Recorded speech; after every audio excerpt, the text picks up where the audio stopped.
Welcome to the Answers for Elders radio show. Meet the trusted experts who will give you straight answers and will help guide you on the path of later life care. Now, here's your host, founder, caregiver, and CEO, Suzanne Newman.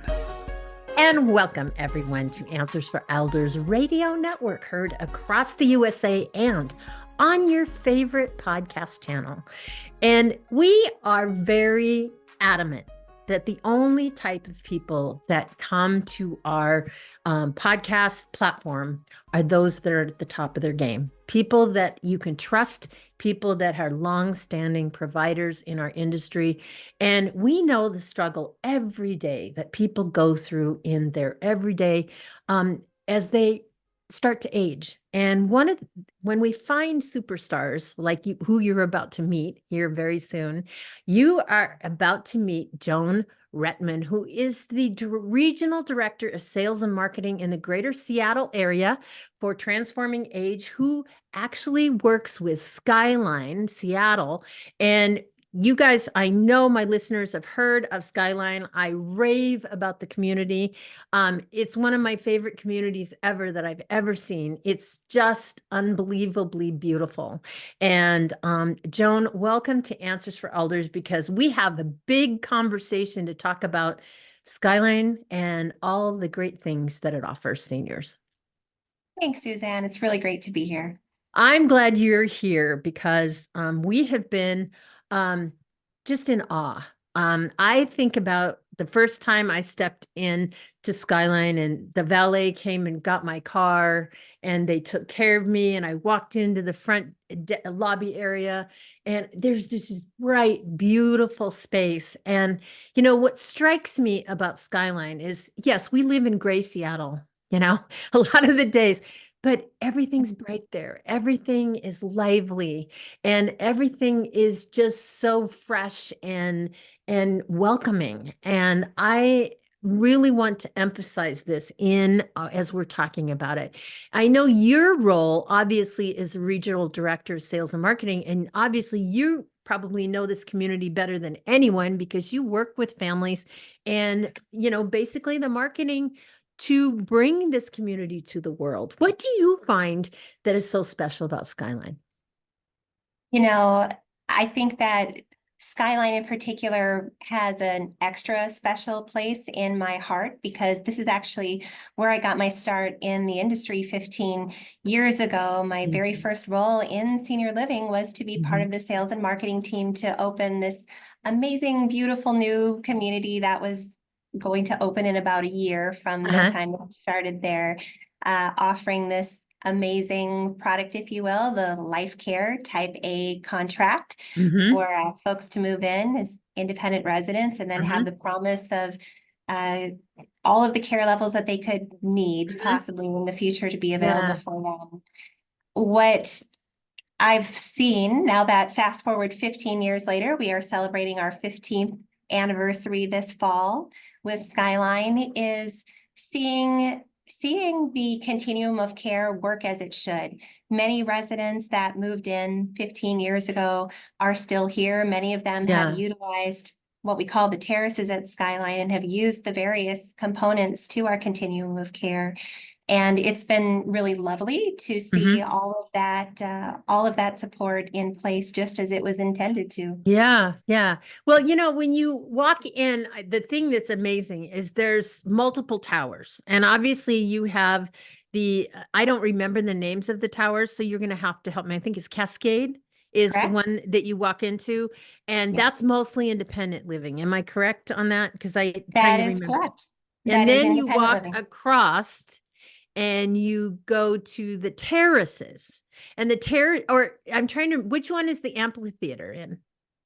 So there are two towers that are part of our campus. They're really three buildings if you think about it that way. That's why I was confused a little bit.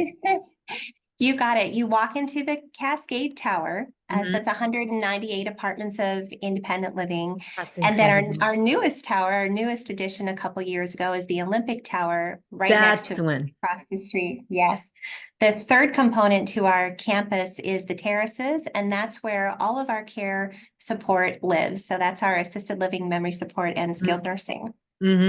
That's right. So the terraces, I really want to talk about today because we haven't spent a lot of time in the past talking about the terraces, and really they are key in making sure that you never have to move, that you will always get the care that you need. And I think this is one of the things that sometimes gets overlooked from, yes, it's gorgeous, it's a beautiful community, but even more so, you have a level of care that is, amazing. Yes, it really is a remarkable community. And I think that there are a lot of things that make the terraces very unique. Hmm. One of those is actually by the design of the care levels itself, meaning there are 48 assisted living apartments, there are 28 memory support apartments, and then we have 34 skilled nursing beds as well. Now, all CCRCs are designed similarly, where they do have a special component in their community, a special area where all of the care levels And just live. for our listeners, define what a CCRC is. A continuing care retirement community. It's a There you go. mouthful. I just wanted Also to make known, sure because our average listener doesn't know what that is. yeah, it can be a lot. And they're also known as life plan communities too. So there are a couple of different terms that you'll hear out there for it. So a continuing care retirement community essentially has the independent living component to it. And then Right. it has other care levels available within the campus somewhere. We call the terraces at Skyline where we have those care levels here. Right. The reason why I was mentioning the numbers, the kind of the breakdown of the terraces Right. is that's actually built larger relative to the number of independent living apartments that you would typically find in a CCRC design. Absolutely. So that really offers a lot of peace of mind, of course, for our independent residents to have that priority access whenever they need it to any of the care levels, but it provides a unique opportunity that you do not typically find in a CCRC, which is for maybe some of those that need to move directly into assisted living and memory support from their homes, or perhaps from a different retirement community that does not have those care levels Right. available. They Right. might need that service now. They can do that here because, as I mentioned, with those numbers, there are more assisted living apartments, more memory support, more skilled than you typically find, which creates that unique Sure. invitation for folks to join us from the outside. Yeah, yeah. And I am confused. I'm going to ask you a really probably crazy question, but it's a real question. What if a married couple, let's say the wife is fine, husband has Alzheimer's. How does that work in your community? Oh, really great. Well, that's an excellent question. There would be a lot of questions that that we would need to ask to find out really what would be the right fit to serve this family. There are a lot of couples where one person is independent and the other person needs some sort of support. It might be related to memory issues, it might be related to physical components, but Sure. sometimes the spouse that is still independent really still wants to serve in that role to provide those services, so to speak, Yes. and they can.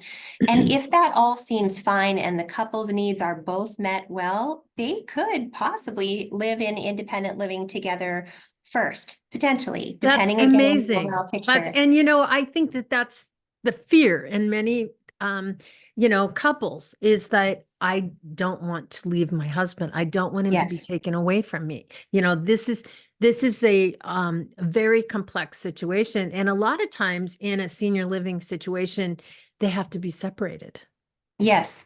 And sometimes, so to that point, there are occasions when that does seem to be the best fit. So sometimes what happens is maybe the person who was really independent is now starting to have some struggles of their own, and it's Yeah. becoming too much to take it all on. So there are options here in the community Yeah. that could serve And them. and Joan, the nice thing about it is, worst case scenario, if that's kind of situation, they're still in the same property. It's not like they are, apart, and Right, that I think right. is the main thing. Is like no matter what happens, you do stay together. Even you might be, Absolutely. yeah, receiving a certain level of care. Like if you have stage 4, 5, 6 Alzheimer's, you're in a situation very differently that you probably don't even recognize your spouse in certain cases. Exactly. That's true. And so Yeah. sometimes it's just a shift in the way that you want to think about it. So even Good. though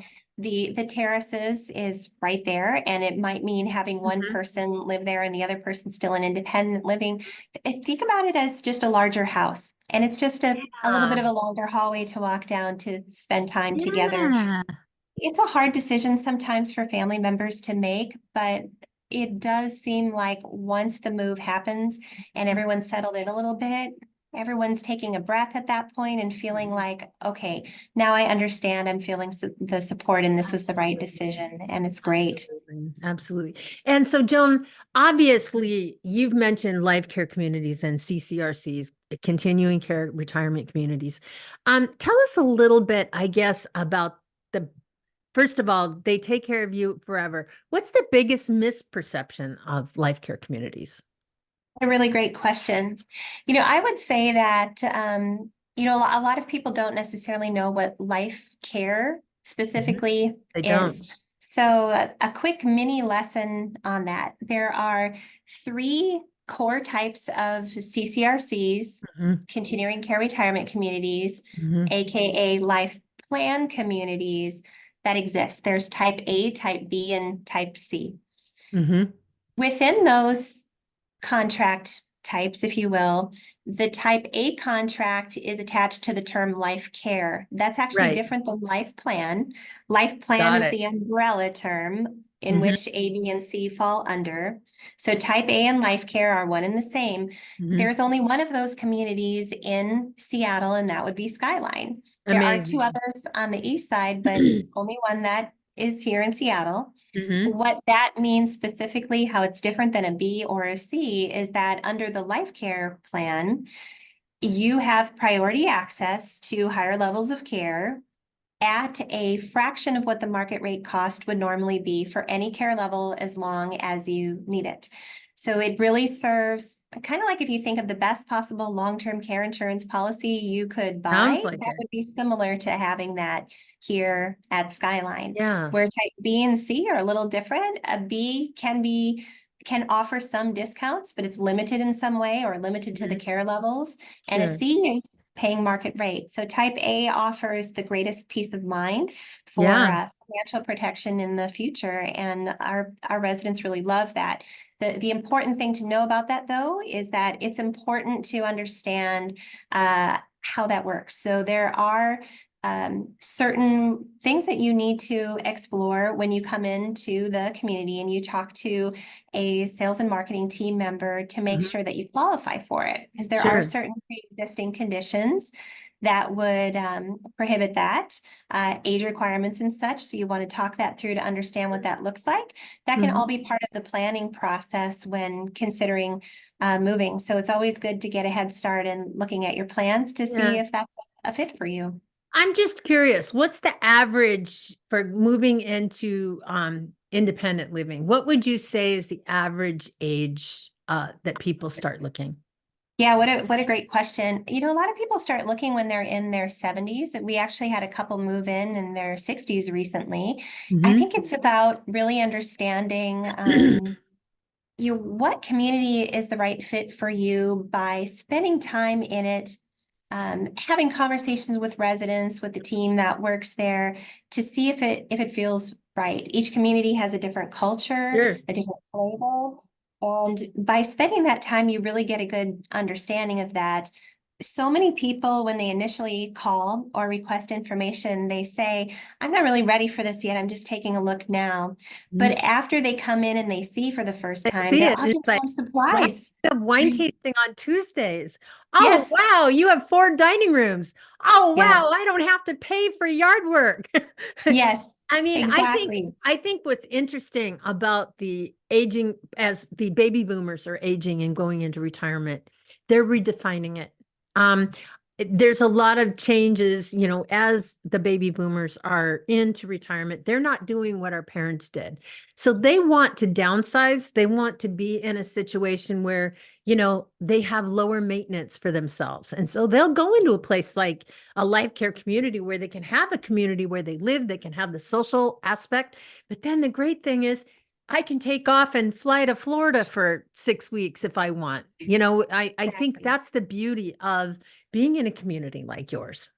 I think you make an excellent point. It can be liberating for a lot of people. It can make them feel Yes. even more independent than in the homes maybe where they had felt tied down by a lot of those Mhm. responsibilities. So, that would be kind of a second answer to the Mhm. misperception about communities like this is the understanding that I need support. I need to be further down my journey before being ready. So many people say to us, I really wish I'd moved in sooner. That happens all the time. So I And encourage everybody to look early. yeah, I just interviewed one of your residents and I asked her, what is the one thing you recommend? What's your greatest recommendation? And she said, don't wait. Yeah, She said, the fact is that when you are fully, you don't have mobility challenges, you can socialize, you can build a community. And I think that's the great part about, what you guys offer. There's so many things that you do offer that, take advantage of it while you're younger and have the ability to do so many things. It's just phenomenal what you do. absolutely. We welcome people at any stage in the exploration process. Mhm. We have our Yeah. doors open and ready to come and have Well, people come in anytime. and going back to the terraces, even if you need care, this is the beauty of it. You can enter at the terraces and Yes, have amazing care and have the lifestyle that you can enjoy up to a certain point. So, absolutely. yeah. Absolutely. I'm telling you, Joan, it's been such an honor and pleasure to meet you and to talk to you about Skyline Retirement. And I'm looking forward to coming to the community and doing some recordings there live here very soon. So I'm looking forward to it. And thanks so much for being on the show today. Thank you so much, Suzanne. We'll see you soon.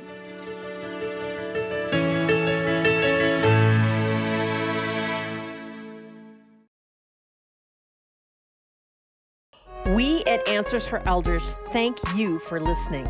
Did you know that you can discover hundreds of podcasts in our library on senior care? So visit our website and discover our decision guides that will help you also navigate decision making. Find us at answersforelders.com.